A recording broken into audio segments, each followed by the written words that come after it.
Anyị niile na-anụ ka o si akpọtụ tata n'isi nwanne anyị nwoke bụ Mazi Nnamdi Kanu. Onwe bụ Mathias Ezeaku enwere much to say, mana ihe na-agwa Igbo prominent men, our Igbo politicians, our Igbo billionaires, ndị ọnụ na-eru n'okwu ndị Igbo, ihe Igbo jide ebube gbuo dike na ọgụ ụnọ bụsie dike rụrụ achọba dike. Se nna agwa ụnọ bụ ụnọ bụ ndị gọvanọ, ụnọ bụ ndị sinetọ, ụnọ bụ ndị nwere ọnụ n'ala Igbo. Gọọmenti na-ene anya, ọ ya abịa kpọọ Tinubu na fonu taa ọza gị, ime invite na nwere ihe na-eme ọbịa, o gosi na ị nwere ọnụ n'ala Igbo. Ebe na-agbago nkịtị ka atọ Nnamdi Kanu nga. Chetakwa na ada egote nwanne n'afịa. Onwe ihe megide ka egote nwanne n'afịa. The case Nnamdi Kanu dị very clear na ndị ugwu, ndị kpọrọ nwa terrorist, ka the same government na yo biko ka make a peace with them. Mana onye Igbo enwere ọnụ okwu, anwụrụ ya atọ ya life imprisonment. So biko ka nna yo ono watch mgbe na-eme the lawyer interview, aka ya eje court of appeal. Ogo na ebe Mazi Nnamdi Kanu no meju n'obu ndị Igbo, ndị governors, ndị senator. Ada esi okwu n'iro, ada ere nwanne n'ama, unu gbaalụ pụtanụ nye n'aka na court appeal anụ a ga-afaịlụ ka anapụta nwanne anyị nwoke. A na-atụ ya life jail. Ihe Mazi Nnamdi Kanu na Igbo ka ọ nọgide na mkpọrọ nwụọ, ọ dị mma.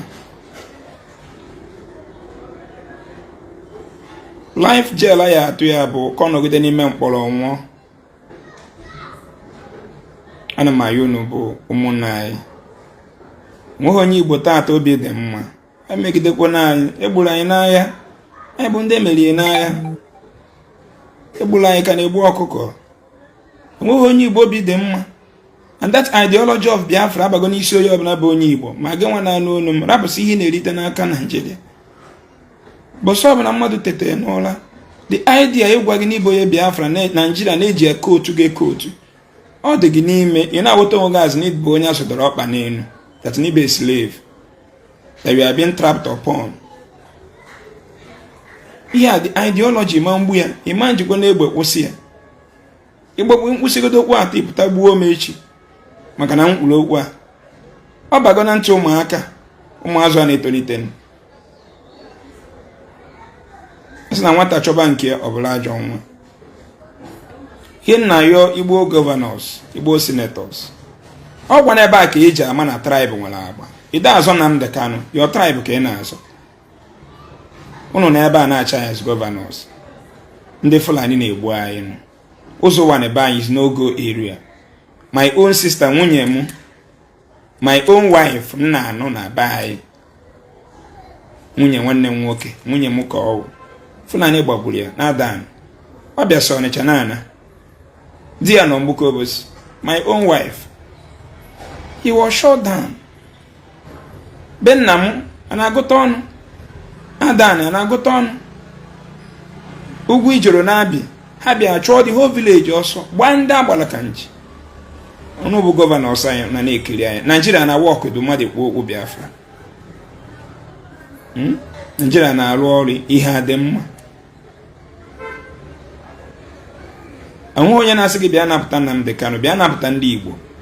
Unu nwe step in na the case of Mazi Nnamdi Kanu bụ step in for ndị Igbo to be proud of themselves.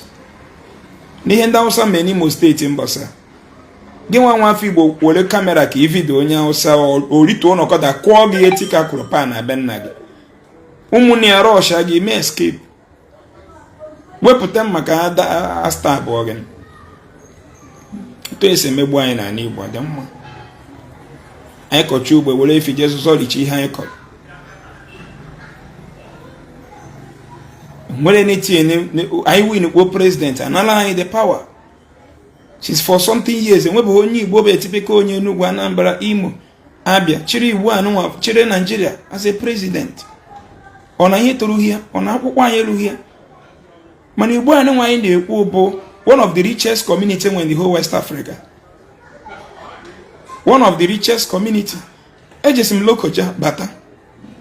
Maka chonye ọbụla amụ na Lokoja too na Lokoja ruo to my age wee bịa Ọnịcha. Ọ ga-eche na o jiri obodo Igbo.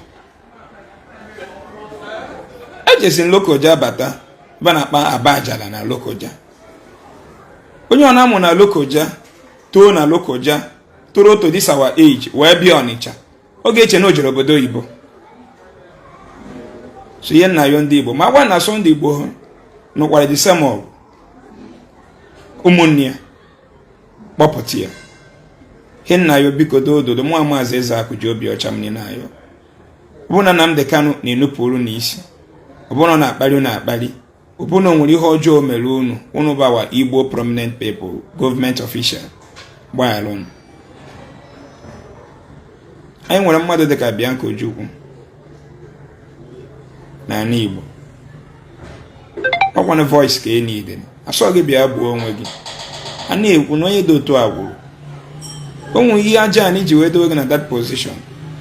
Onye ọbụla nọ na great position, you are there to speak out for the good of the less privileged, for the good of your people.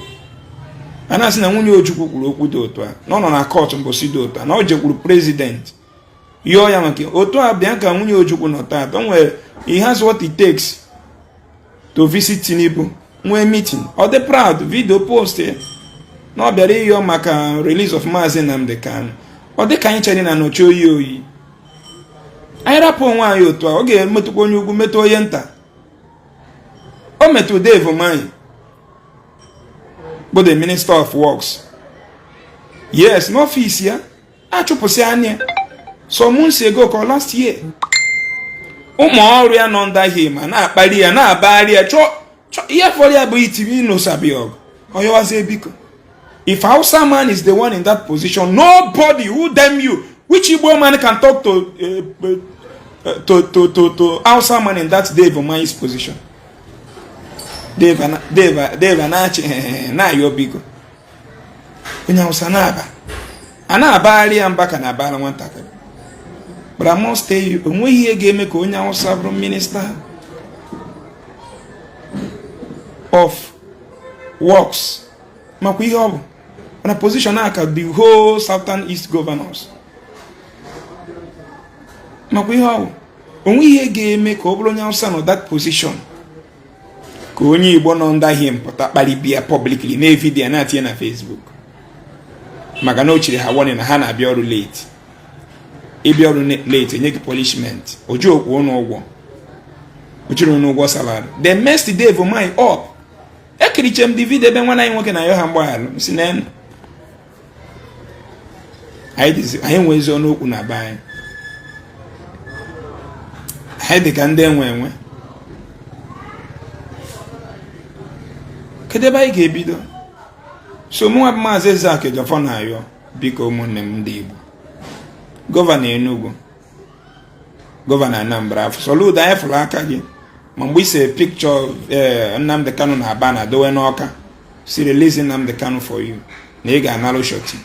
You tried your best mana ike agwụ n'ụnụ n'ọrụ a biko chịkọta onwere my brother ka m gwa gị eziokwu ịma ngwa m na the whole Eastern governors bịa n'ọla otu a the whole Eastern senators kpọọ meeting maka ihe gbasara Nnamdi Kanu asị na fa na-eji Aso Rock to plead with the federal government ke release Nnamdi Kanu. Kama release enye ya condition. Ị gaghị agwa m na ha ma gị ha ntị. Mana ọ dịka ihe a na-eme mụ na gị ka ọ na-emewu ha nwa maka anyị na-afụ ha nwazi iron body anyị nwere n'ala Igbo. Mana ọ dịkwa ka otu a mụ na gị si nọ na Nigeria ka ha si na ọ dịka ha nọ ụjọ ụjọ. I don't know. Because isi m nọọ ego o nwere ha ncha bụ dara ogbenye. They are all millionaires in dollars. Ego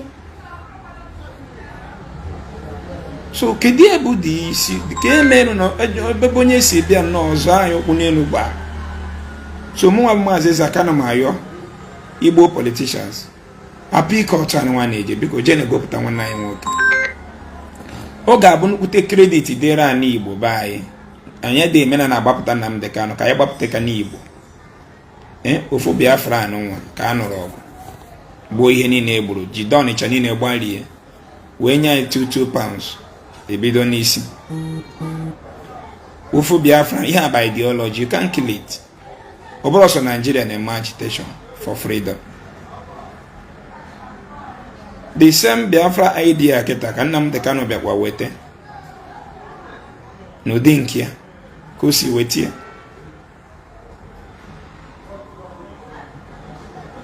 Mana ife anyị na-ayọ ọ bụ sirapụ ihe neta n'abalị ya bara anwụnta si wepụta Nnamdi Kanu n'ime maka Chineke. Ọ bụ ntị ọjọọ na ndị Hausa na ndị Yoruba tọọ Nnamdi Kanu nga.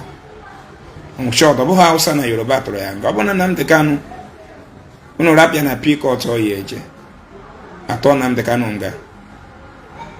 O nwekwa onye Igbo nweziri n'okwu n'ala Igbo ka m gwa gị eziokwu. You can't talk. And some of us na-agba mbọ ihe dị agha ka ihe ghara imebi n'ala Igbo. Kedu ihe na-eji anyị nwa ga-eji tinye na-agba dị mbọ na-etake the risk. Ma m ife mgbagharị today na hospital ndị nọ conscious ebutesi n'ọgwụ ma obere nwa ihe njepụta ebe a after 3 I was helping them. Ama m so many things ihe m ji ọnụ ma nje okwu a liberate na Igbo thousands of people. Mama how many homeless people nyegoro ụlọ gosi nọ na atọ m ụtọ ka Igbo karị London mma. Ihe na-echu mụrụ everyday bụ how can we show London na anyị nwere the same isi ha ntutu ha nwere. How can our land be better than UK? Ka onye ọbụla dị mma wee na Igbo leaders. Kedu ebe anyị ga-ebido? Kedu ebe anyị ga-ebido? Agwa maka echi. Anwụrụkwa Nnamdi Kanu tọọ ya nga gị nwa ya bụkwa ofe nkupu. Ihe na-agwa gị bụ eziokwu. Ewere Nnamdi Kanu na-eke ụmụnna ya onwe onye anwụrụ Nnamdi Kanu tọọ ya nga gị nwa bọsị nke gị ọ ya bụ ofe nkupu.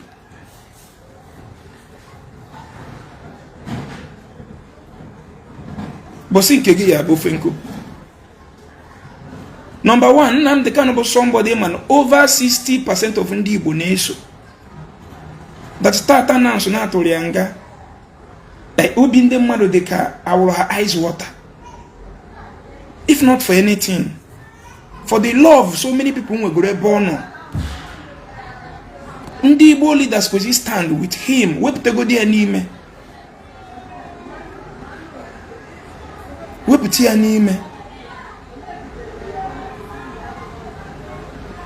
Nnamdi Kanu akarigo iwepụta n'ime dowe ya na east ebe a gwe ya na nwere ebe ọ na-eje.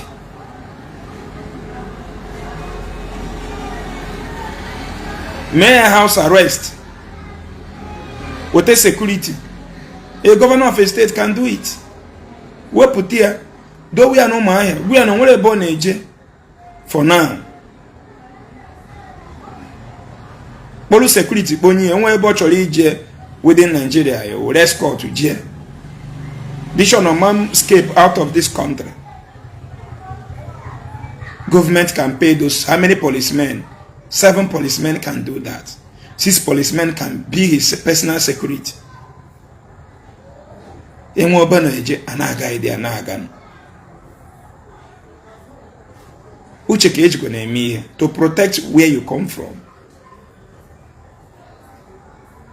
How far? Buhari saw no the war. Buhari, he was a general during the war. He gave commands to kill during the war. Later, Buhari ruled Nigeria as a president again. Buhari have ruled before and still rule Nigeria the second time. Ndị Igbo kedu emede no na president during the war. Madon general ndị Igbo jidere Hausa gbo ndị mmadụ. We are only in our territory defending ourselves. When he na agburu ndị mmadụ during the war, mechakwa chia Nigeria. Buhari gburu egbu during the war. He was a general then. Mese chia Nigeria before. Chitekwa azụ na nka chia Nigeria. Chia Nigeria for complete 8 years. After 2 years, ọchịsị Nigeria ọnwụọ, which means o ji anya ọnwụ chia Nigeria. And ọ nwụrụ ọnwụ ike, ọ nwụrụ na nka. Buhari nwụrụ ọnwụ ike, ọ nwụrụ ọnwụ uchi, ọ nwụrụ na nka. Mụ na gị nọrọ eji anwụ, amasị na anyị nwụrụ ọnwụ ike.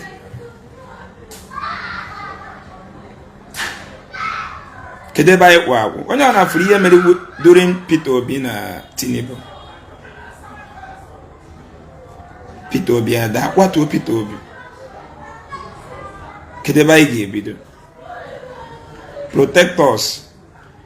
Ezeaku is crying. Igbo leaders, protect us. Protect us, Igbo leaders. Protect us. Protect us. Our land is not safe. Somebody anaghị asụ Igbo ga-abịa ebe a bụrụ kidnapper na-eburu ndị be anyị.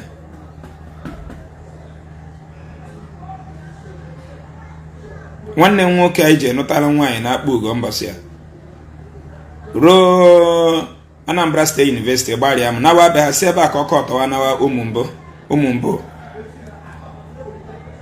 ndị Fulani nyanwa ji onye ya confess na ọ bụrụ ndị Igbo ndị Fulani confront ya with AK gbaa Highland ya pieces kidnap onye na nwunye ya dobe ha n'ọfịa for 3 days.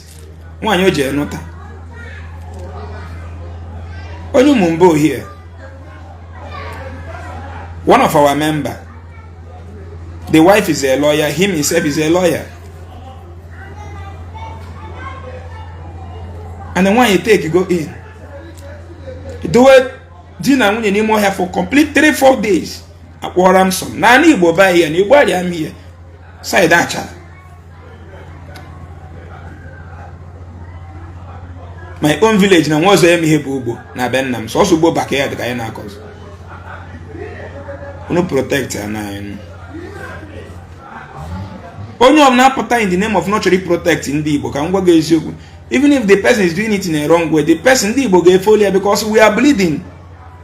Ogo no na what Nnamdi kanu mean in a wrong way to do for the politicians or to is what here protect and the Igbo. Ebo na Nnamdi kanu si mejo no I am very sorry. I bu mu ndị Igbo na asibiko no gbaalu. Anambra State Governor gbaalu. Enugu State Governor gbaalu. Nwana anyị nwoke Imo State Governor gbaalu nụ. Nke Abia gbaalu, nke Ebonyi gbaalu nụ. Biko nụ ma ndị chiburu na mbụ. Anyị je ihe mere anyị saja asụla asụsụ onye ugwu anaghị anụ kịta ma onye mfe mmanụ anaghị anụ. Ayo nụ biko nụ. Ihe ra ya n'ime anyị na. Kedu ka ya esi na-negotiate with a bandit? Area ni Igbo mewere exist inu go na je tọrọ ụmụaka na school ụmụ agbọghọbịa na school nugo na ndị Igbo na-eme ya adị eme ntọ mana na ihe na-eme kịta na ugwu Hausa some days ago je tọrọ chibon ụmụaka again chibon girls atọbụrụ ha ncha musigo ha bụzi grandmother kịta atọrọ nwa gị tara afụ mma gị bụ na imunsu Monya, Bogia Primary School, Gacha, Ba Secondary School, SS1, and the Hajato, the JS1, JS2, SS1 and SS3. Umaka Puchagola, the go mature. A brofa be morphin, share any more dinner, Umaka, break chair virgin. To watch him. Umaka, not 2 years, 3 years, they were adapted to their culture there. He's a Wamota terrorist. Yeah, I mean, go some wake about at a age. You know, not be a broom marker secondary school. Protect one eye. Magabu go like natural in Ubu. Also, what they are condibo ga come out and they strong. How about I talk about Palona? Check him and the police in our ones or to say 3 Tony book is a 3 Tony as well. Telling you. And nje kwuru ya bụ anaghị nọ under siege biko.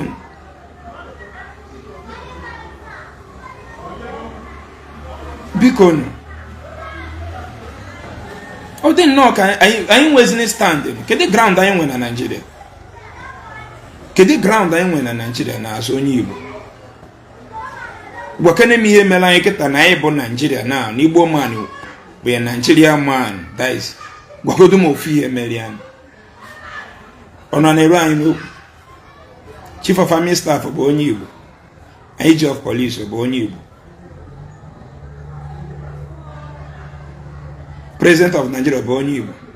Chief Judge of Nigeria bụ onye Igbo. Ka na ya bụrụ mmadụ. Ke the tribe mekere Nigeria ma a na-agụ Hausa, Igbo, Yoruba. These three tribes. Mana anyị bụ ndị meriri emeri. Yes, ya doo oge ya taa anyị bụ ndị meriri emeri. That's just it. Na ndị ahụ meriri emeri nwekwe ka anyị si anụ ọgụ ka ugbu anyị dịgodo atọ. Ụmụnne m, atọ Nnamdi Kanu ngade. Ya mediko onye Igbo chia Nigeria 2027. Na-ajụgo na enwede onye Igbo ga-eji anya ọma pụta ịzọ president 2027.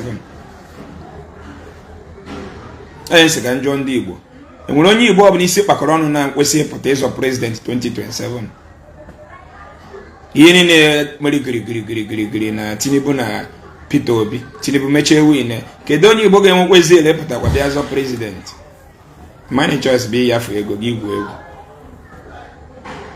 Ihe gbasara Tinubu na Peter Obi egwu doga ya na ha sisiri apụrụ future na this place belongs to them.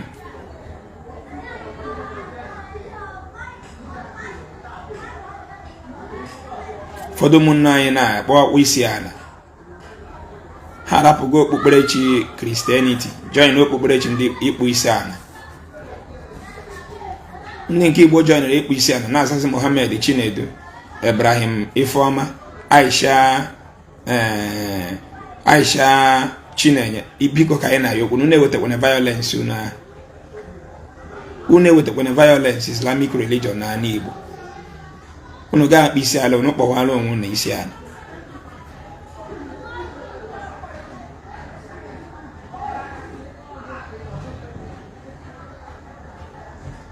Mana that Islamic violence war unu ewetana ya na be anyị.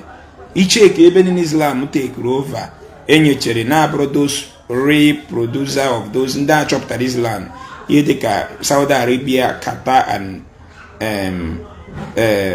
Dubai. All this way mana ha ọha nwanwe Islam jee nene ndị ahụ enyechere fenye. They are killing themselves every day. Every day. Onye Igbo continue ihe niile ihe mmasị sa amụrụ m na nwatakịrị na-eto obi ichu Igbo wasị gị ekwukwa na ichọnụ na ya akpọkwa gị na ya egbukwa gị n'okwu onye Igbo. Nnamdi Kanu bịa metụ some boys apụta na Igbo be bold to speak the truth, fight for freedom. Keta ha ochie ọkwa n'ichi ya azụ ekwukwa na. Yes, because atọ Nnamdi Kanu ya ya azụ akwazị ekwukwa na. Ihe isi ka dị Nnamdi Kanu n'ike. Ka oyibo keke ya asụ, mmanwụ keke ya ama, opposition keke ya nọrọ, is a prince, is a UK citizen. Ife anyị na-eme onwe anyị dị ọgwa mma.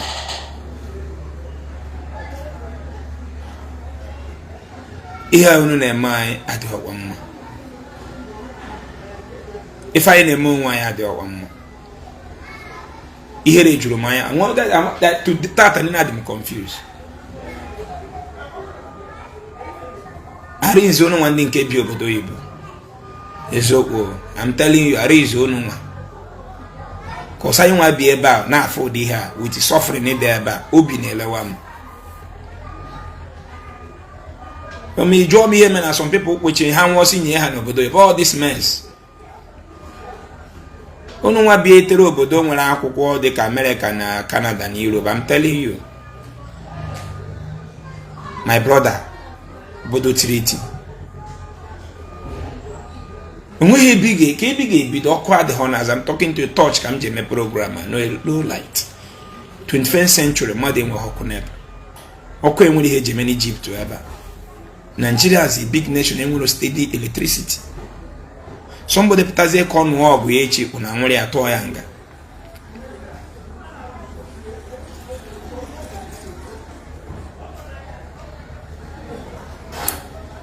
Igbo prominent people biko ka nna yo our governors obu na enwe ebe Nnamdi Kanu si nupụrụ n'isi maka na asị na dị ebio ikpe n'ọnụ ofu onye enwe ike ọbụna nwere underground ka unu si agba mbọ ọ bụrụ na Nnamdi na-enupụrụ n'isi bụ na Mazi Nnamdi Kanu na-enupụrụ n'isi biko for the blood sake na ncha bụ ofu ọbara no Igbo blood na run in our vein adị mana onye Igbo chọọ ime ihe ọ na-eme ya ka nke ya karịsịa ihe niile ọ na-epushi bụ ka na nghọta nke mbụ ka na-aba ya karịsịa mana enwere ike ọ bụrụ na ka o si eme ya na o wutere unu na ọ kpaliri unu na ọ kpọrọ unu iyi biko unu gbaalụ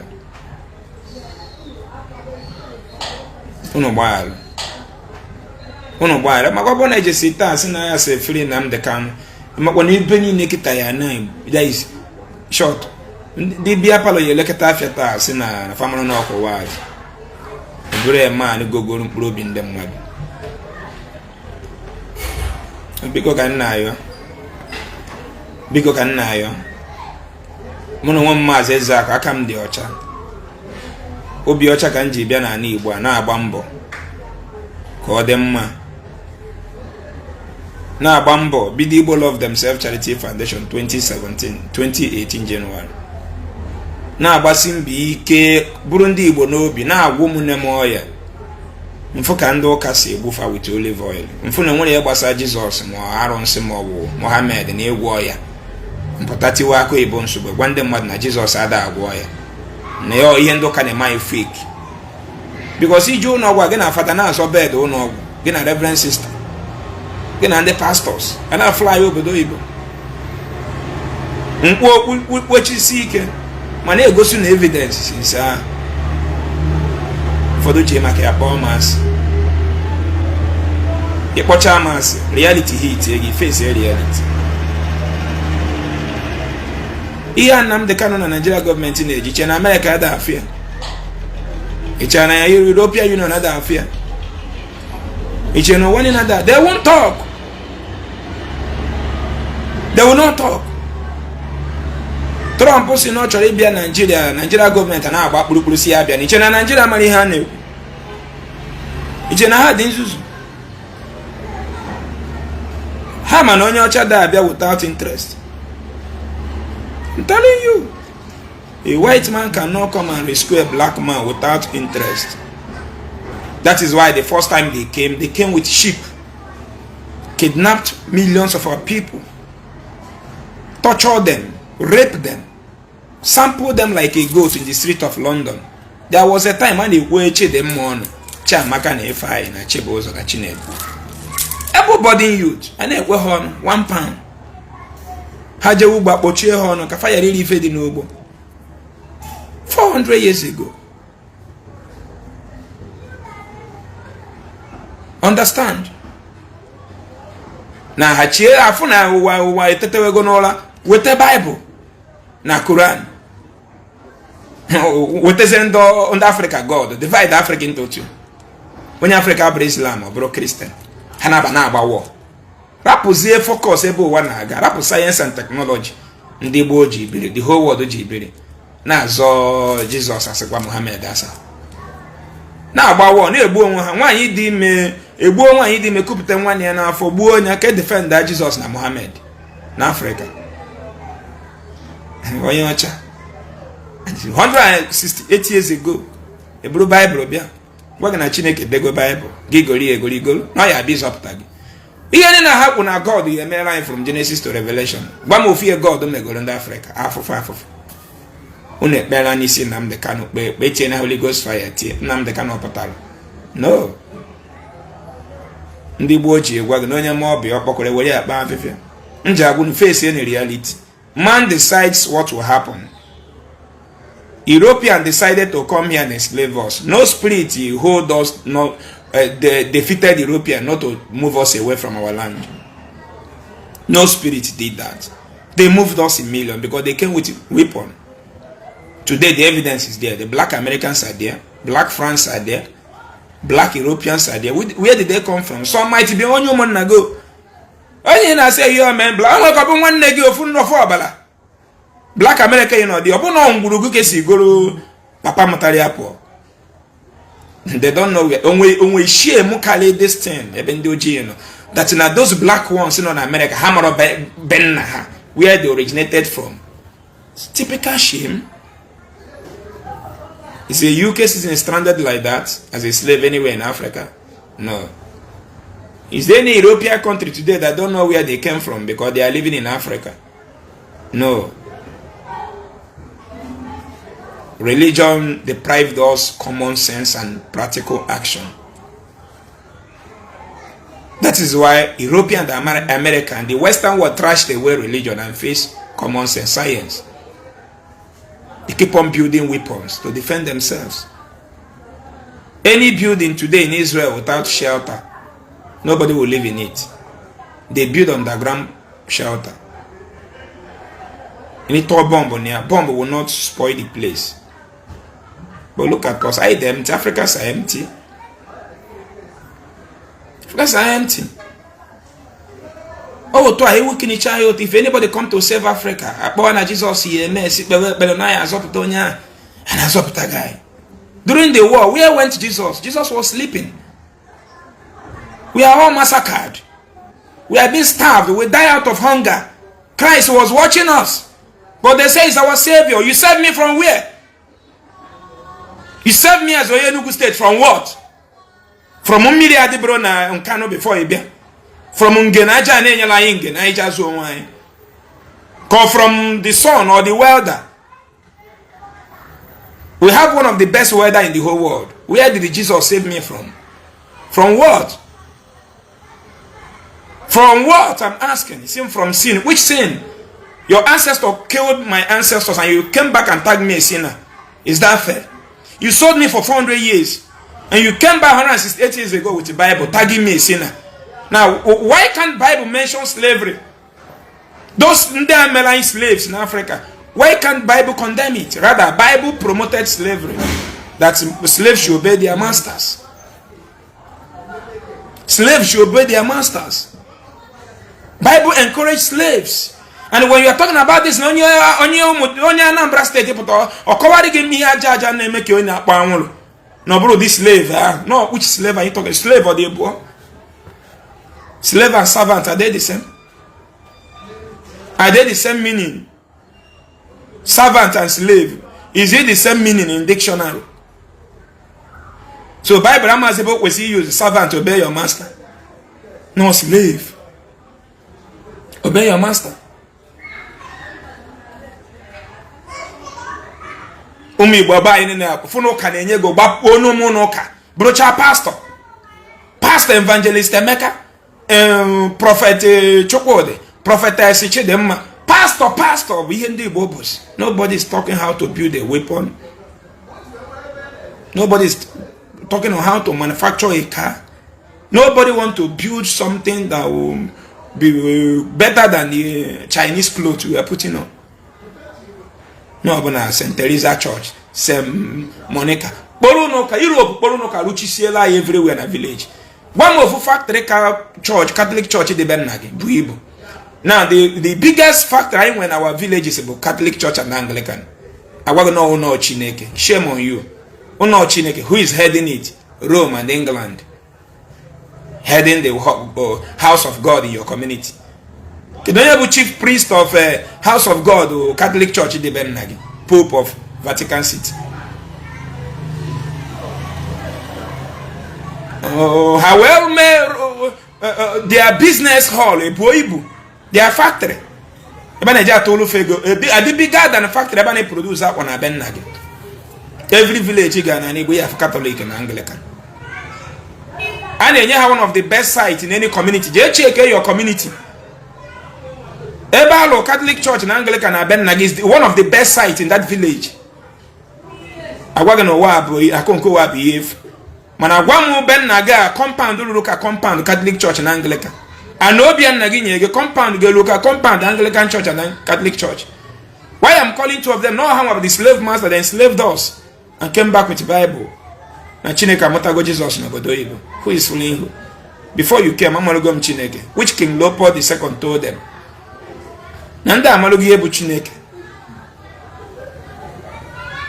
You should teach them how to read. not to reason. Energy ni na Igbo youth we na religion Christianity. Obo na alu olu agato Nnamdi Kanu mkpolo. Obo na energy ni na itunye na alu olu aga emeri anyị na agha. Energy ani na itunye na Christianity na alu olu onye Hausa onye Muslim ya na achi anyị taa. Kedu energy Yoruba tie na Christianity? What good more of energy? They put energy of being pastors. But my Yoruba people, they are very strong people somehow in terms of business. When Yoruba we can also what? My man on business here na on. They don't boast. Because what happened at Catholic Church and Anglican, but look at their business. Yoruba maponi. Mepewe redeem. Mepewe choosing. Mepewe kedafa ono kandi Yoruba ni nene. Mepewe church. Drew na ni Igbo. Village gini ne left and right church. It's in Baga University na UNN na Unizik na Unilag. Onye gba boy na mbugo bosi na main market Onitsha. An adult to be Lagos bụ onye Igbo bịa Abuja.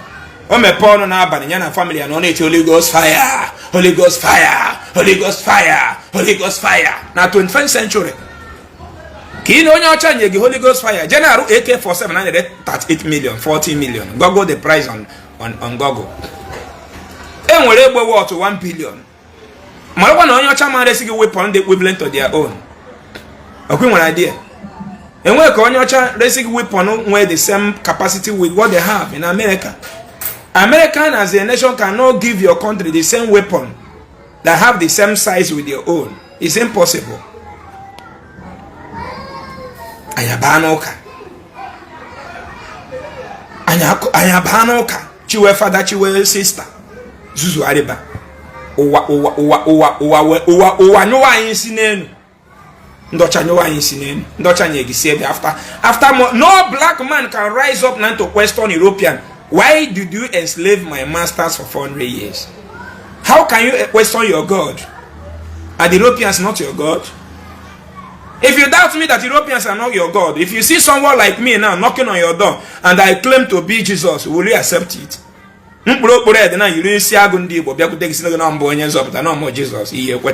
Jesus. Holy Ghost fire. Your brain has been programmed to stand. Our brain has been programmed to be useless.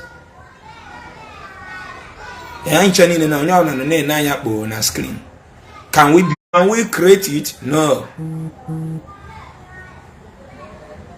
Phone code. Can we manufacture it? No. Gini kije even as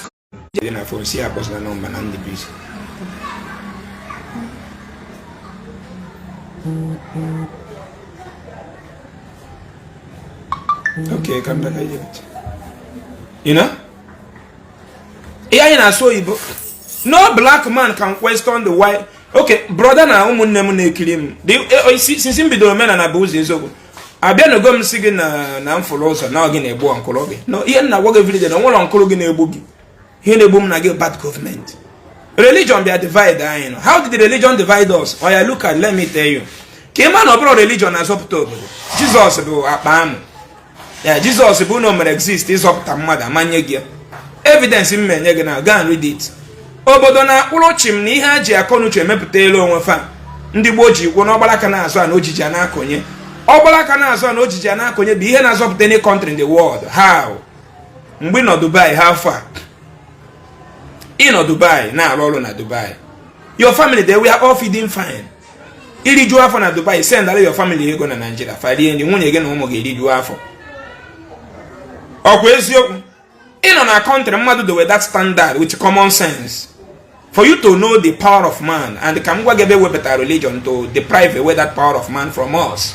We have built hatred through Christianity because you are my enemy and I am your enemy through Christianity. If you doubt that you are not my enemy, now who are those enemies here? Shouting any of my enemy, Holy Ghost fire. Who are those if not me?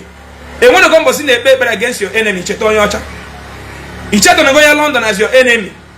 They want to go in the paper and in fight enemy, Cheton France and on Germany. No, it is me, your brothers and sisters. Christianity divides us. Christianity brought division and hatred and stupidity. He hate fire.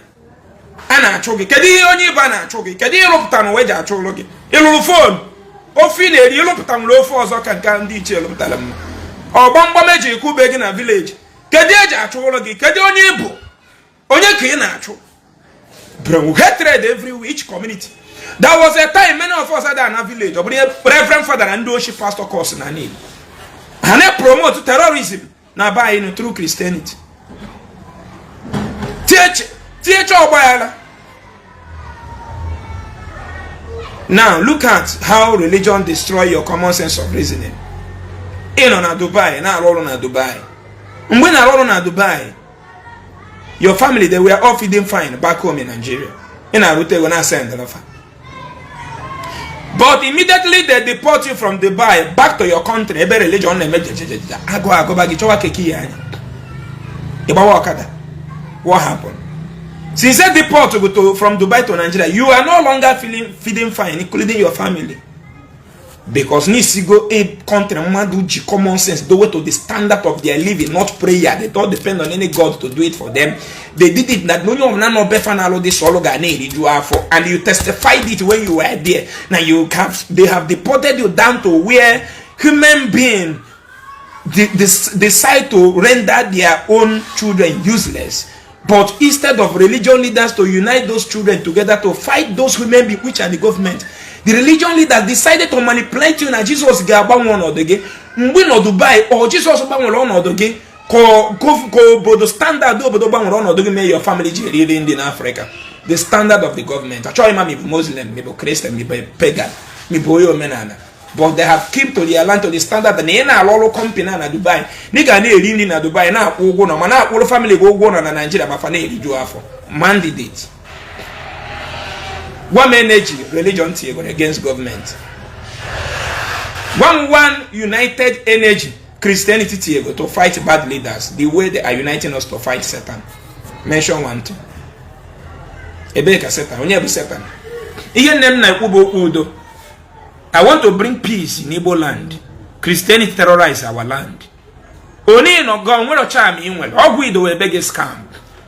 Akwara ede eji kechi ogwa ayo na adi n'ime ya weti aka njele ya na mgbuka ogwa ahi igworo dowe bege scam nwere fo na aru oga kai ma aka magomo na aka isi ni nwere ogwu tie date and time kai ma aka nwere okpokuri ego on I swear mbuwa gi isi nwere ayo na ba nkujipugo onu ina ya ala ogwa ahi igwo ndi gbo ogwa gini ha mura m ka ya agwara agwa ndi promote chero ogwu ebe a bụ ndị ụka na ndị Nollywood.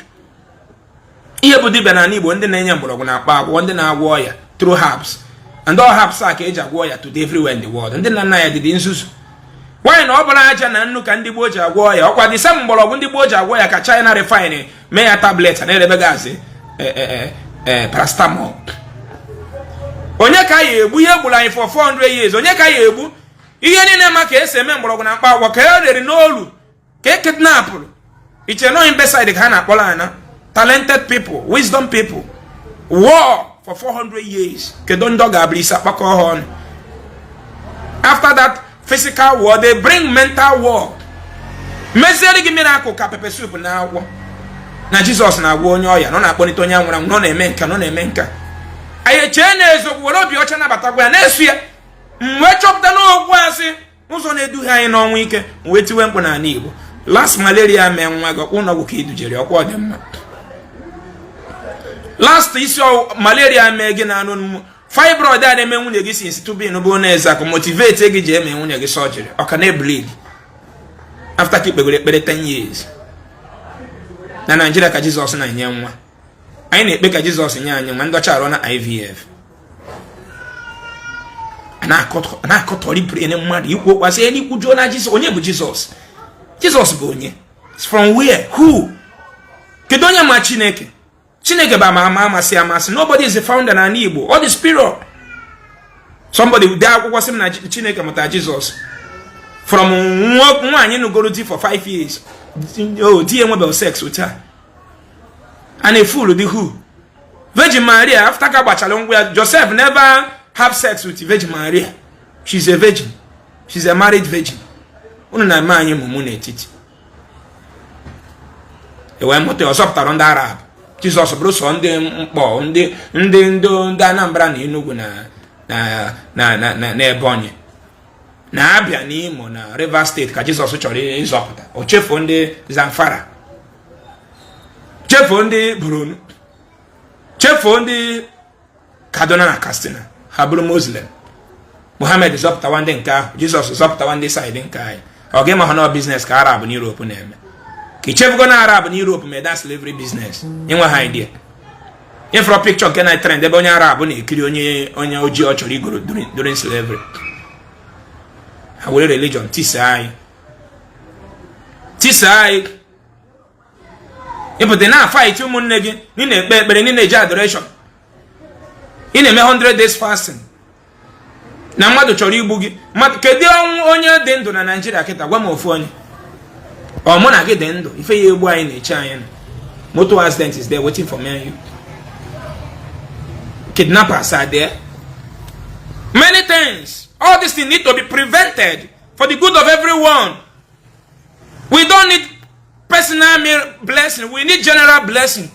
As a tribe, as a nation. America practicing general blessing. That is general blessing. Stop separating us with religion. Now Jesus goes here. For where? United Arab, Dubai, Emirates. They practice general religion, general blessing. Now every living citizen in today na Dubai. Now get you go what to 35 million naira, make convert it to naira. Me dalo me dalangolo me police. Once me bonye Dubai. Why must Jesus say pray? Why into kageji? I'm going crazy. I'm going crazy. And drug juju again. And when you go see the Holy Ghost fire, chetonyo ocha. Zanu man juju. You want to name you UK. If you only bogi, unfogi only bomu, ni kechara, kedikisi kecha karakam. Things are not working well. Kediki, or kedebi esi kecha or makanan nele motor pass. Iye catching me motor pass, it may produce motor pass. Iye catch him corporate tipa, maybe a man let tipa. Or give produce the spare pass. And the Nollywood promote on a kitchen mad. One baby virgin indoor na Elijah no criminal sign which an animal. And they promote rubbish na meron open heaven prayer, midnight prayer. Na just worry na pursue na practical investment. Omuhagi forever and ever. When Hanchane got here, but any Jesus. They build practical institution that will give them money. They build hotels. They build bank. They build schools. The most expensive school today in Nigeria is owned by a pastor. And I will boom me. And I will bush you. Where religion I will boom. Always why you got religion. No, nothing goes. Every living citizen in Israel today, Makaise boom mad. Once you are 18 years in Israel, Akusa case about boom mad. Case a Jew weapon destroy a nation. The only Catholic church that is in Gaza, Israel brought it down. Even if a God of Israel, they brought it down, trying to protect their community. Let's brought this fucking religion down out of our land in order to save our land. Let's use truth to bring it down. Christianity higher like Igbo. Christianity higher like simple Mary.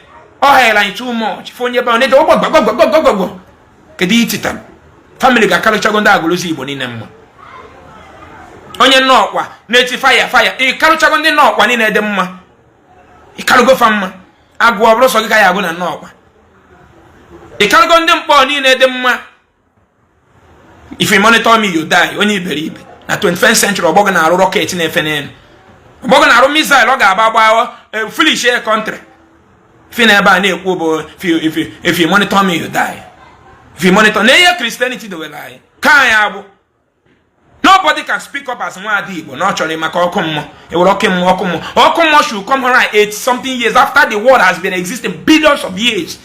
Why can't you be ashamed of yourself? Yes. Why must the sole Bible God, no God keloge? Why must the soul God let us know about hellfire just 100 and something years ago? Why?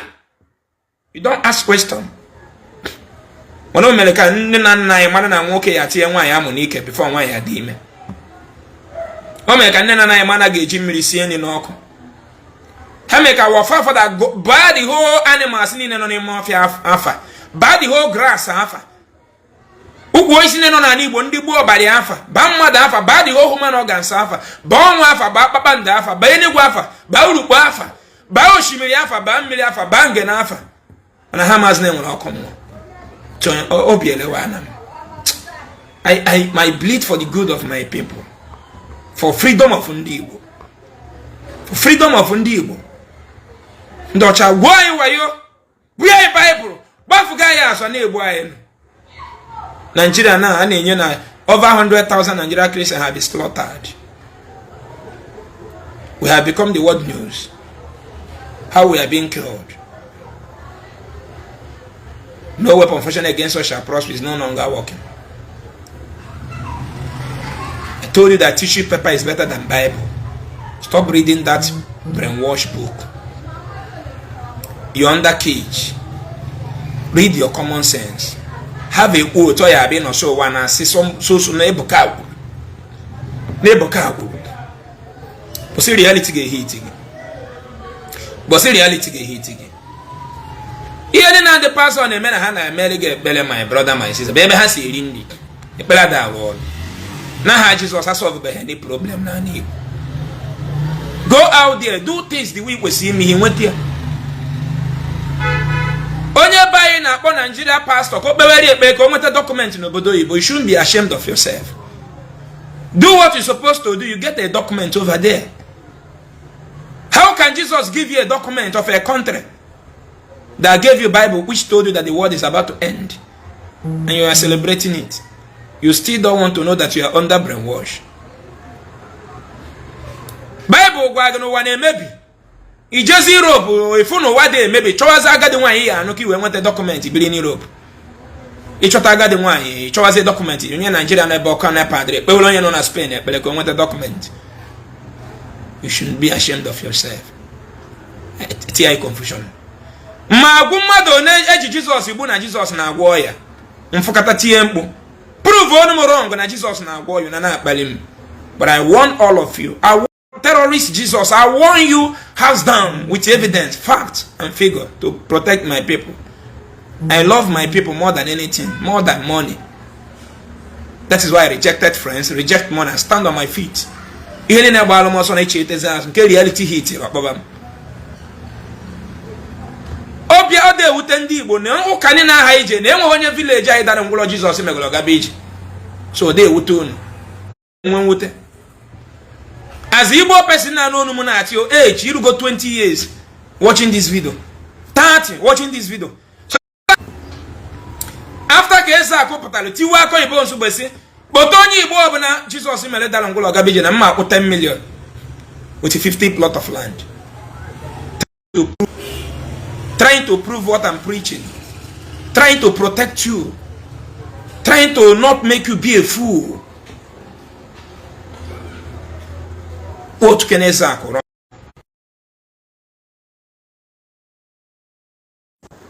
Trying to what Ezeaku wrong?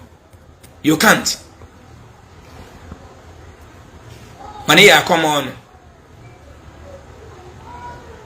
But onye dalongo so all day would take it. After you have been deceived for 50 something years of your age. Now Jesus no yet please for bozo. Or more forge the thing. Not the men adoration. On either affair na television. Ade me as miracle. So me was keto no chapter no is you. Ne webo honye village gamer. Na sure no onye gini abi na yard.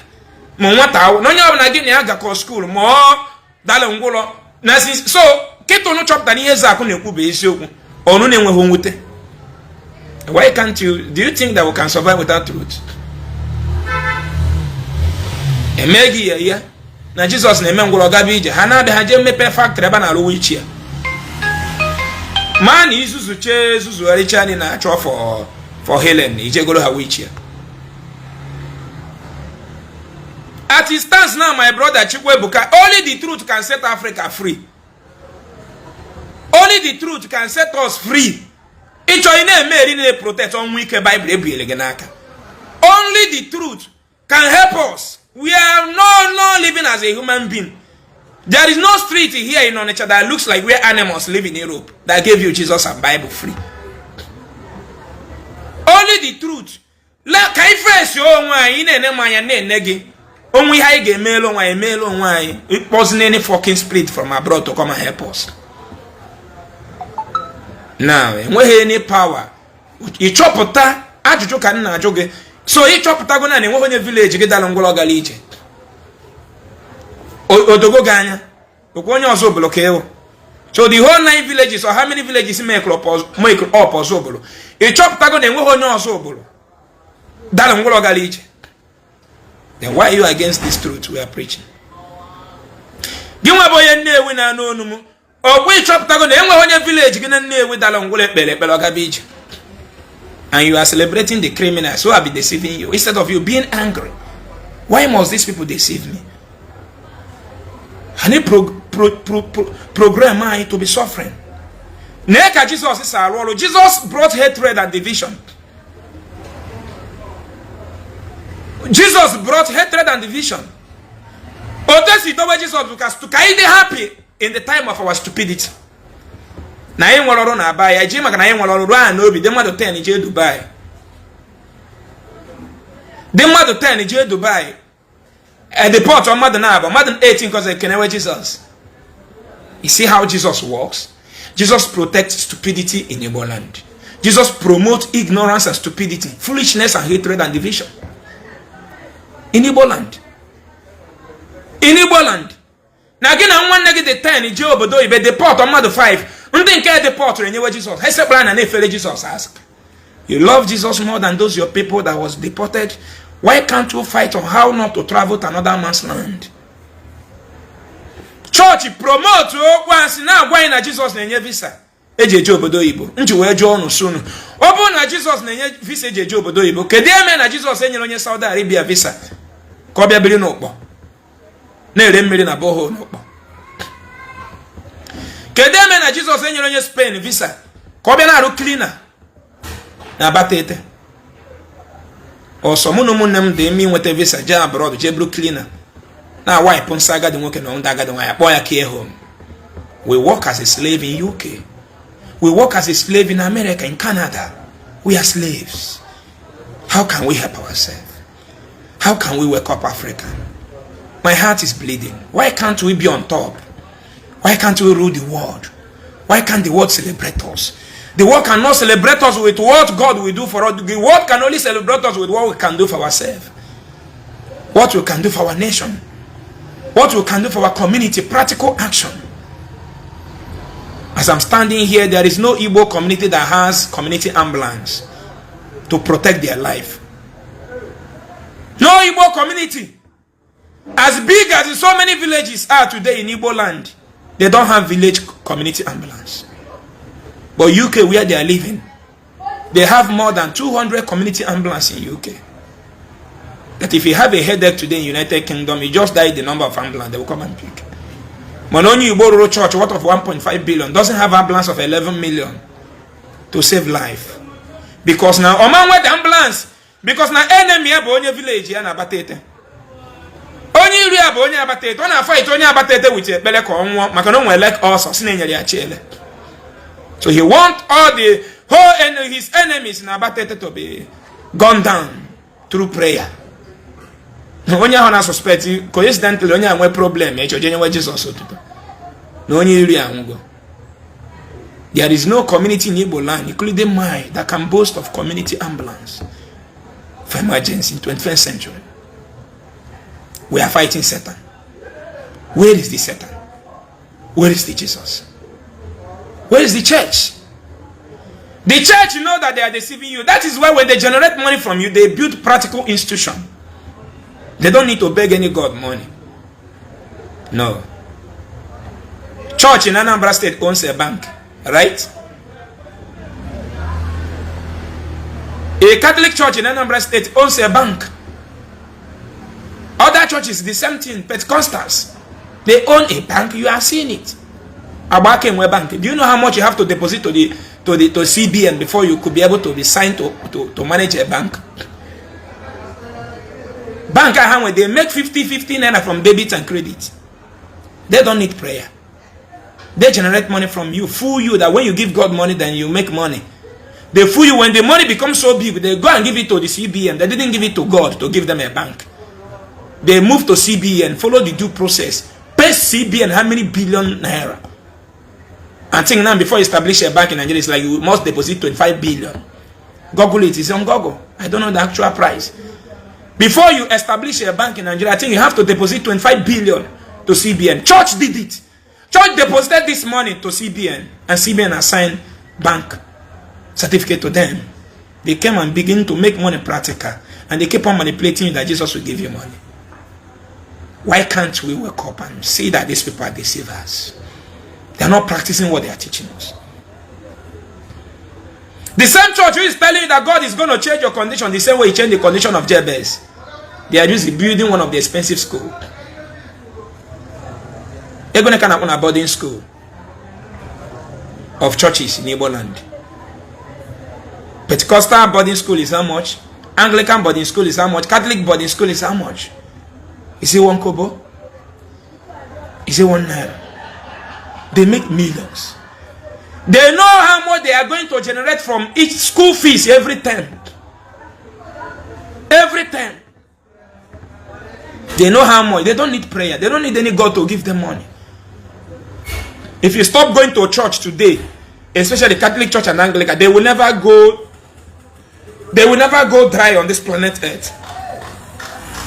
Even if you stop going to church. Because they have already watered the ground, built practical institution. They have a filling stations. It's an example of that Jesus does not give money. Church in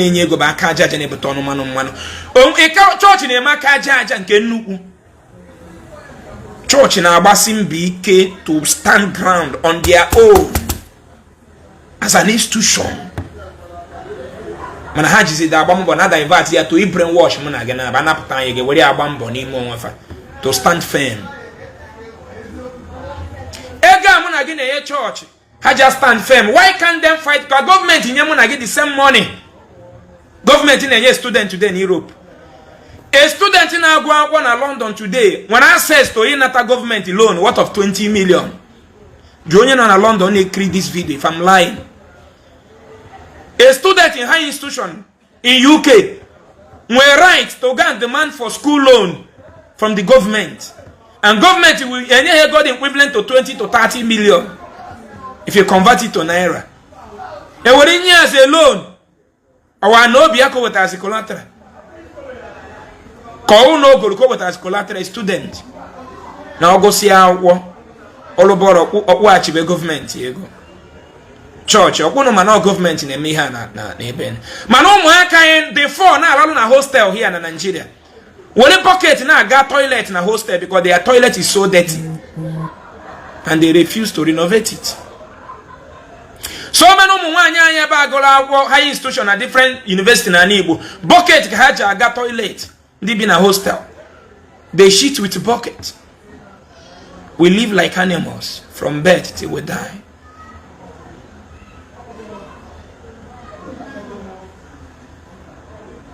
Una malo church, una mara na unda wetela Bible na government na nye student loan. Umunem be London if I'm lying. Umunem be United Kingdom if I'm lying. Church una mana. We had a student loan. Is this not what church supposed to be protesting over? Oh yeah, we see bezibo mad eje muka hoping ezigbo ihe ka na eme mfuna aju ife mgbafuo. Chiaz no den na bennam. Mana na matololo mas. Na na mbo sent. You blackmail my father, make your own father sent. You demonize my own culture, make your own culture holy. You created heaven for me. You created heaven for me. Man introduced heaven to me. No. The same God who introduced drinking water to me, supposed to introduce heaven to me. The same Chukwoki Kabema who introduced firewood for me to cook food, supposed to introduce heaven and hell to me. Heaven and hell does not exist. Here is the heaven, here is the hell. alili egbuga anyị a na-enye student loan na abroad to school mana nwanne anyị nwaanyị ga-agụkọta akwụkwọ na Nigeria ebe a obi gbawa ya afroze geji akwụrụ ụgwọ akwụkwọ step down from study. Ima mmadụ one si na school pụọ na Nigeria because of gịnị na egwugwu akwa dị ọzọ ọnọbụrụ ihe a ka chọọchị kwesịrị ịkpọrọ anyị na-agagharị na-agwa anyị na ihe gọọmenti kwesịrị imeela anyị na each student nwere right mana ọ bụrụ ya chọọchị na-agwa m and the church did not shut up. They keep on lying. na-agwa m na Jesus ga-eme m ihe mere Jabez. Jabez of how many years? Jabez of which local government? Jabez of where? Why must Jesus bless me and European citizens will be paid by their government and Isaac is meant to be blessed by European God? You think I'm a fool? You want to make me a fool forever? Ndị Igbo ji si na mgbe eji tete ụlọ ọbụla ụtụtụ ya etetego m Igbo. Enweghị ndị ji obi ọcha ha jee ụka na Igbo ka ndị Igbo na the whole world ka ndị Igbo. Mana church leaders ndị Igbo bụ ndị alụrụ anya. Because the foundation is built on lies, fraud. King James Bible is one of the most published book today in the world. And you as a black man cannot produce King James Bible here if you don't have memorandum of understanding from King Charles of England. Because the Bible belongs to his forefather King James. Family of Queen Elizabeth, the only family as a king and queen in the whole England to date. What they have now is King Charles after Queen Elizabeth have died. Mgbe actually make King Charles omena na fabule ebu na ọcha pụọ jekpa robuna go di befa. Bu ife aji ide ebu kpa anyanwụ na agbala befa. Bupe ebu na ọcha isi. Mana nwene m onye Igbo gocha school ebe o fight onye kpa ebu na ọcha. Ihe o je egota na school bụ selense. Talking to me seriously. My name is Viva. I am Eva. My name is Ella. Afia bozi Chamaka. Afa nwadi Igbo bozi Chukwu na onye. Afia brozi Adaeze. Afia bụ Hela. Afa nwadi Igbo bụ Hela. Nwokorobịa Igbo afia bụ Chubuzo. Afia bụzi Fizi. Or they proud saying afia bụ Fizi. Oyihono je school je mụtala anyị. School ndị ọcha ụnụ ga. Mana mụtara ka esi alọpụta akwa. Ka esi produce engine motor, television, ceiling fan, AC, fridge. Kedu isi uru school ụnụ gara ba? Iso Igbo, iso someone's village. Njọ ndị ụka. Ndị church ọgwụnụ mana maka na okporo ụzọ adịghị mma ka anyị ji anwụrụ na motor accident and our road are not planned. Church mepe ọnụ December rute we bido odeshi program. Na nwere mmụọ na nwa ọbara n'okporo ụzọ na December because a na-enwe a lot of traffic movement na December. Onye nwa ka accident ji emelu ụmụnne m. That is why we are having accident. Ihe eji enwe accident very everywhere na December but a na-enwe a lot of traffic. Since this year ugboro neki jegolo ọnụ. Some of you ejebere ọnụ since this year. But December time anyị ka anyị na-ajefu ndị be anyị. Traffic karịa ụzọ adịghị mma. Driver abụga na moto ya dịrọ. Ọ na-agba ka ụgba one trip aka oje dozie di moto. O nidiri gote rice ndị bịa ga-ebu na ụlọ. Mami ya nidiri rice. Nwunye ndị ọgọ.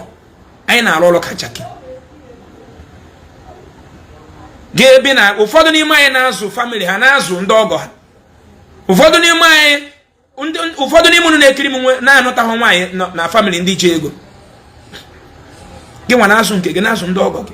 Gị bụ ụfọdụ n'ime unu bụ ebe unu ji enụta nwaanyị bụ n'ife bata n'ezinụlọ a. Why must it be so? Enwe 4 boys n'ezinụlọ a which ọmarịcha nwunye gị na-anụ. Mana ọ maka na ije n'ezinụlọ anụta nwaanyị ka ife ji bata n'ezi. Ha ribe ndị. Little gari with ofe. Why? Why must it be so? Na family nwere 4 boys. Ọrụ adịghị na the community. Church na promote Odeshi program. If you monitor me, you die. Odeshi program. Odeshi gịnị? Church we promote mgbe ha na-egwu wayo ha bido gwuwe waya. Eji akwụọ nwaanyị ụgwọ na ọsị na afọ ya bụ Vivian. Na ya na wobu Copra. Na ya na nwa ọbara n'okporo ụzọ. Ịpụta na motor park atinye ya na speakers. A na-ekwu ya na speakers na motor park.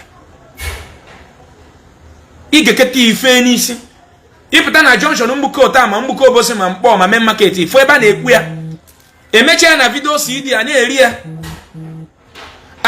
ele na ya bụ spirit na ya na nwugo ọbara n'ole from Ore to Lagos na ya na-ewepụ nwa n'afọ okwugide ihe ọ na-emekwucha okpo na pastor dị otu a bịa ekpere ya dị mma ịnụrụ ya n'afa pastor tutu echi kpọrọ family gị gbaba na the church. They keep on raking you. Adeboye is building one of the biggest church auditorium in the world. Akpọrọ Ark of again, Ark of ebe ọkụ nepa adịghị. Ark of his family business. Ark of family business. On Sunday, they just teach no noka. The same people that murdered your forefather will take slavery house.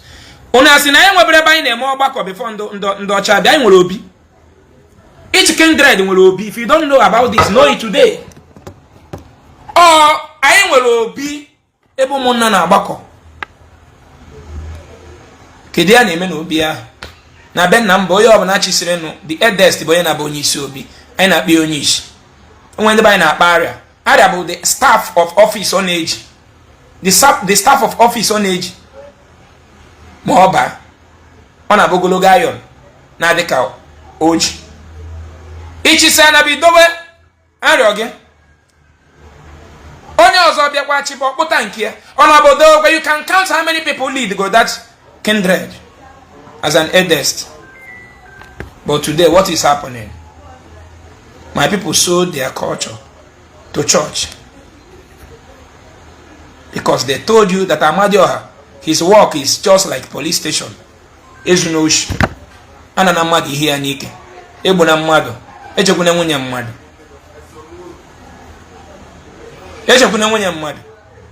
Enwere ihe ọzọ Amadioha na-eme. Chọọchị bịa gwa gị na Amadioha na-ekechi akara aka mmadụ ịga n'ilu. I kwesịrị ịga n'ilu. Mụ na ga na-aga n'ilu. Ebe gbamgbam eji ekwu na mụ na gị si China anata. Anyị na-aga n'ilu. Anyị na-aga n'ilu ebe efe m na gị yi si Vietnam abata.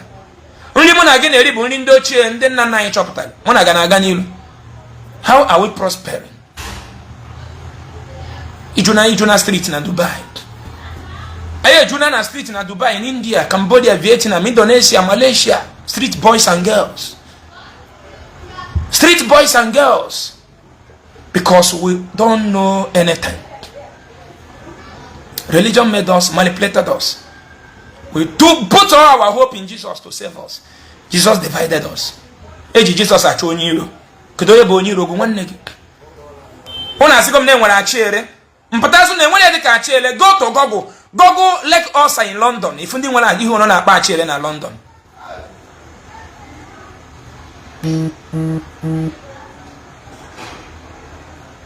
Jee na London ka ịfụ ndị nwere achịere. Jee na Google. Ofu onye na-ekiri m na jee na Google. Type on Lake Osa. Leg de Osa. In China, in Germany. If ndị nwere ihe ọ na-akpa achịere.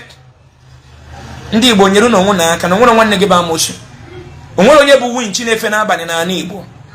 Since nne gị na nna gị mụrụ go ha efepunugo n'abalị. Nobody disappears at night. Church is a winch. Church is a terrorist. They are liars. They deceive us. When they divide us, they will collect money from us. You will hate me, I will hate you. Then you will love Reverend Father. You too will love Reverend Father. Inye ego. Manoro se mgbe m na gị jọsọ mgbe anyị nwụrụ ka anyị na mmanụ awa doti igwu ini. Jesus will not come and dig our grave. And tie date. Jesus will not put the date of the burial. Anya kwa nwanne anyị ya akpụ uju mee burial. Nke ni no nwezi ekpere ga-eji kpete nke a. After the burial, January Thanksgiving, na akwamozu nwa 25 years ga successful. We should be ashamed of ourselves.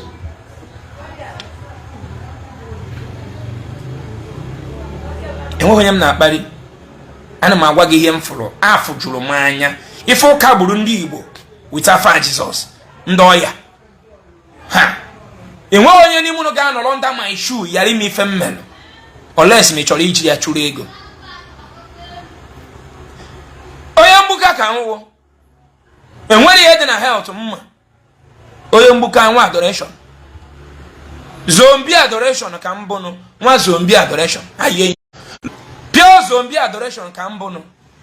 No ọrụ Igbo Love Themselves Charity Foundation mepere manya va enweho oya bụ magic ihe na ya get up not obro a new case to study medicine man enwe more than how many sicknesses enwe in the world. Nigeria enwere the machine to detect it. If you encounter such sickness, okay, make the game. You don't care about this. Apostle Suleiman, o mena na miracle no man. Kedonye village ge ogwoloy. O moto fofo ye mena miracle no man. Kedonye umunna ge ogwo ibujere ba ogwoloy. TB Joshua meni ihe ni no mere nwo. Kedonye umunna ge ibujere ba ogwoloy. Ikiri video interview Lockwood. How many of you never know na Lockwood? Or Lockwood, yes. Name, do you remember this person?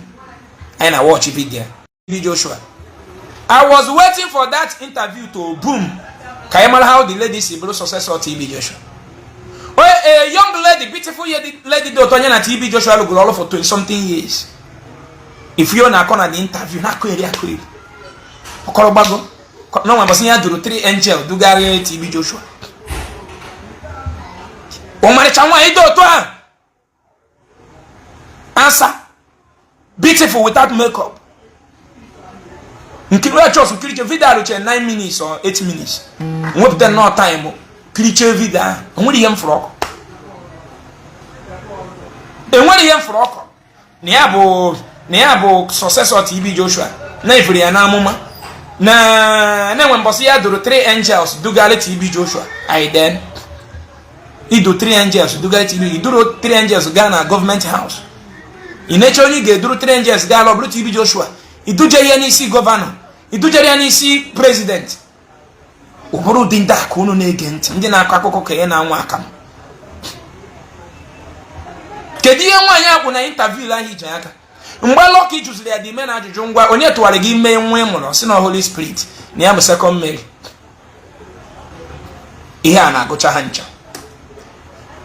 Okwu na bụrụ maka sexual abuse na TB Joshua na-emefe ha. No na-eme. Onwere nwoke na nwaanyị adị eme ihe. Ụrụ a Chineke kere ike. Onwere nwoke na nwaanyị adị eme ụrụ. Ma father, ma bishop, ma pastor, ma reverend sister. Ụrụ bụ nature. Adị cheat. Kwa mana gị so eme 100 days fasting, eje ekpere. Owutecha anyị, idelete che nọmba. Ọgwa gị je chọọ kwa ya kwụsị nọmba achọ ma kpọọ ọgwa chọọ ma na phone. Enweghị onye anaghị emerụ ụrụ ọ nature. Ya na onwe ya serve kana TB Joshua for 20 years je merụ ụrụ dịka ime. Lockwood joy onye tụwara gị ime ọ sị na Holy Spirit. Ihe dị girl kwuru ebe na ka hara wee serve TB Joshua na ikwute wakpo Jesus n'akụkụ fa. Not even church. If you talk about Jesus, they will tell you that if you near them, they will kill you. Ịba church ime ga-ama na religion scam. I don't know how many of you that watched the video. Kaneje. Obi agbawa am. December now, the whole PG, community PGs in Igbo land, they organize a fundraising to build another church in a society where there is no light. I repeat myself again, this December, the whole PG no na Igbo ga organize fundraising to build another church. Oh, there is no community ambulance. Manaike Ebidia. We will start from one community in Anambra here. I will also pass this message to my own community. We need community ambulance. Makachi de mma no final year. Babata village mweze ko sida. Kajak arrest bia. Onwe shortage of blood da. So ihe mewe mmadu keta na village na Anambra state nwere ambulance aga akpọ. Kwe ma no ga-enye anyị ọrụ. Community ambulance ga-enye nurse ọrụ, ga-enye driver ọrụ, ga-enye security ọrụ. Anyị ga-eji ofu community bido na Anambra ebe a. Ka anyị were na nka bido. Onye ji phone number PG Nanka, send alum. I want to meet with the PG of Nanka. emeche program ọ bụ na iji phone number PG of Nanka send ala m ya ka ibido from Nanka na ọ bụrụ si ikwu n'ọnụ ka imebe eme ihe mmadụ amara mmadụ. Our generation has been messed up so that our children will grow to see this thing as omenala. They will grow to see it as no ihe dị bụ no. Ọ bụ na anyị nwere 1, 2 or 3 ambulance today na Nanka, our children will grow to make it 20. For no neutral something no ko what we see where do. I want to visit him. Ebe ọ bụ na obi once na Nigeria the concern. Onye Town Union President of Nanka, any them phone number. Onu nye m number ka m kpọọ ya. Ka ibido from Nanka. After Nanka we enter another community. I also agitate this to my own community today. As nebonye bi ka ọ na-awachi Anambra ka m bi. Ka ibido from Anambra here. We need a community ambulance. Community village ambulance. Village gap we see one ambulance there Nanka for emergency. Odini titi Nanka. Ibe Nanka ji melu community hall. For security reason. For emergency. To save life.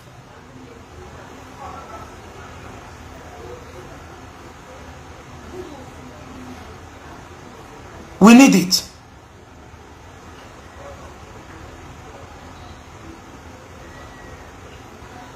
Umunem ogwunu ko ham n'ọnụ taa. Mana obi alili agbawago m obi taa. Igbo kunenu ka izo onwe anyị. Mụ na ga zọrọ ba ya nwere oji ebe ọ na-abịa izo mụ na gị na-aba. Nwere Jesus na-abịa izo mụ na gị. No spirit is anywhere looking after you. When you're on your own. Kedi forma mmemelo gị kedi fi emelo. Eleglet na nwanne gị akpọs na nwanne gị amosu. Ndị ba amosu bụ ndị na-acha anyị na ndị ụka. Fụnwa ba amosu. Ndị asị na ha na-agwọ ọgwụ ka arụ ọrụ gị ọrụ mmiri. Ka wee nwa were wayo. Enwere ọrụ mmiri na-enye ego, ife na-enye ego factories, industries. Ị na-agwọ ọgwụ ka echewe onwe gị na be nna gị mana inwere ambulance. Mana ihe onye ọcha ji ekwu ipu obe na ya bụ ambulance. During COVID-19, jụọ ndị be anyị n'obodo Igbo. Anọ m obodo Igbo during COVID-19. Tụọ ka ambulance sa agbafe ka ijiji pịam pịam pịam pịam pịam pịam.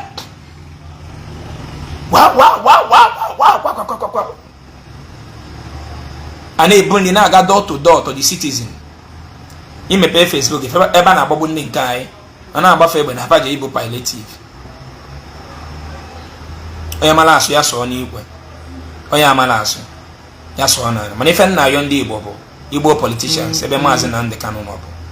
Ebe ọ bụ na o si kwujọ unu mejọ unu, I dị very sorry. Nwa bụ Ezeaku na ayọ. N'afa ndị Igbo niile so m ekiri video na ayọ na ụgba ya lụzienu. Ọ kwụrụ ada akarịkwa na ya Korea ọnụ nwa Korea ọnụ nwa bawa leader. Anyị nwasịrị unu chebe anyị. Ọ kwụrụ ada akarị onye Korea. As of today, unu si na anyị ga-ada, unu si na anyị ga-anwa anyị ga-anwụ. Unu nwa ji ndụ anyị.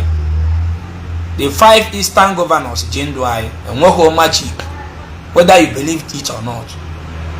Ha nwa ji ndụ mụ na gị na-abụ. Onye fasi na ọ ya adị na Igbo ya adị, onye fasi na ọ ma ndị ama ndị. So bika pikọl anụ nwa na-eje. Ana m ayodo ododo. Ka unu nye aka. Pụtanụ n'Igbo. Ona de emi anọ na-azọ Mazi Nnamdi Kanu zọpụtanụ ndị Igbo. Kpọnatanụ Nnamdi Kanu, restrict him from traveling abroad. Give him security.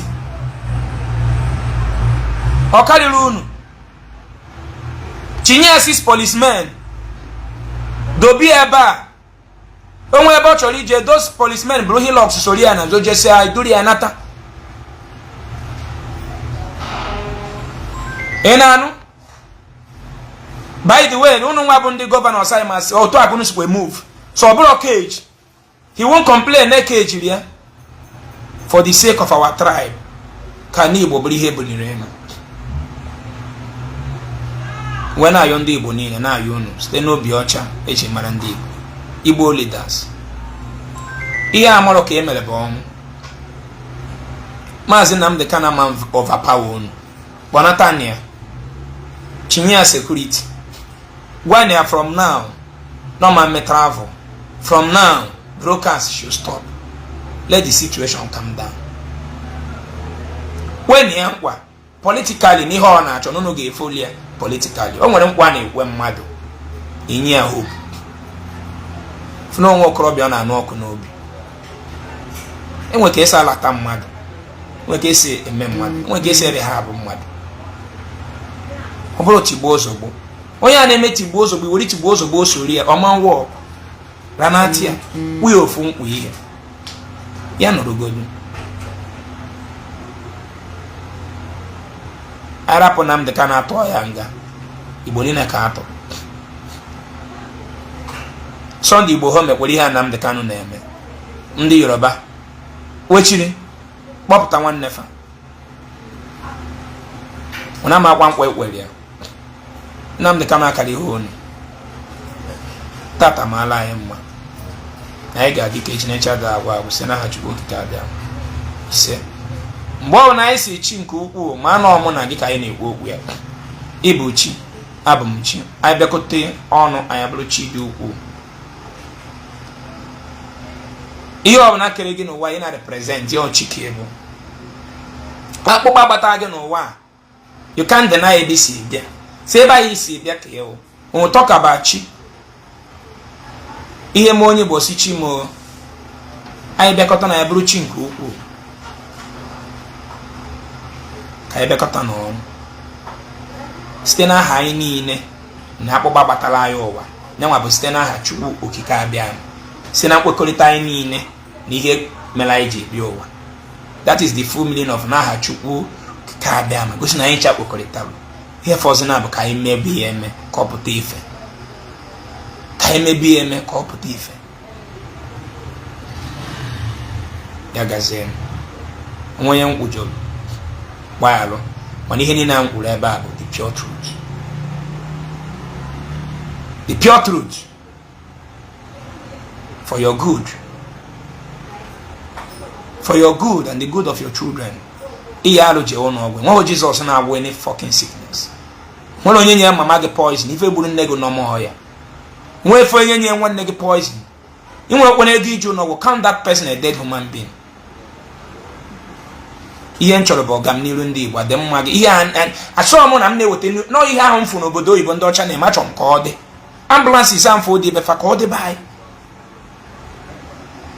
ihe ọma adịcha befa ka anyị mebie ya na fede ekpete nke ha na-ekpere fa na-eme ya n'omume ndụ nwoke ndụ nwaanyị ndị niile ọdịmma ndị Igbo na-agụ agụ asị m ndụ unu ga-adị anyị niile ọdịmma ndị Igbo na-agụ agụ ndụ anyị ga-adị ndụ nwoke n'ime anyị ga-adị ụmụ nwaanyị niile wepụtara obi ọcha fa so eziokwu maka ọdịmma ndị Igbo na-anata ma akọrọ m ọnụ niile dị na ya azụ nwaanyị ọ bụ ọfọm na-agụ n'isi gị bụ na ndụ gị ya adị ndị niile na-akpọrọ gị asị ga-adị ndụ kọrọ gị bụ ogiri lacha fife ọma ga na-eme elu gị site n'eziokwu a iso ozi ya maka eziokwu a ka mkpụ onye ọbụla nọ na my lane mana nọ na rough lane once in Nigeria they come sign, but I decided to be on that rough lane to bring my people from depths of criminality of religion hovering in our societies. Catch your phone.